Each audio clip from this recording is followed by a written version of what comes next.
galmee dhukkubsattootaa sanas kan narsi dhukkubsattootaan asinne gaajeen galmee irra laalee maqaa keessa dhiyaate riivarii isinii kataba yoo warri wal'aanamuu dandeessan asitti wal'aanna. Okay tokkoffaa irratti kan jiru murtuguutoo balaa konkolaataatiin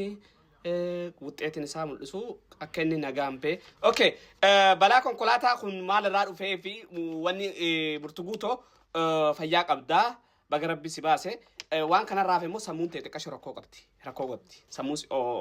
si wal'aanna sammuu inni kaninaaf kiniin irriba kaninaaf kiniin irribaa tokko fudhadhu inni lammaffaa abaarsa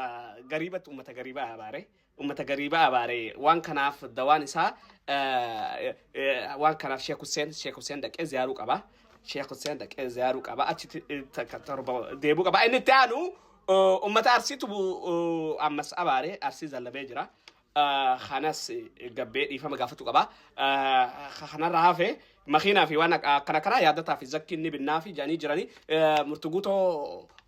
kana waraqaa barreessi wani faarmaasii dhaqee bitadhu dawaa hirribati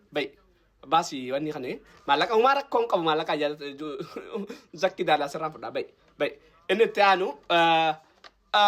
eenyudha kaachi gurraachi sun eenyu narsi gurraachi kaachi duubaa sun eenyudha natti mul'ataan jiru as baasi akkas Dr. Asli Dr. Asli da okay Dr. Asli inni sagalee ummataa ta'uu dhiise kadhaa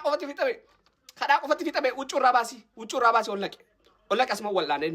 wal'aana sammuu isaa tana keessaa miskiinummaa baafneeti tujjaarummaa watti nahine malee inni kadhaadhan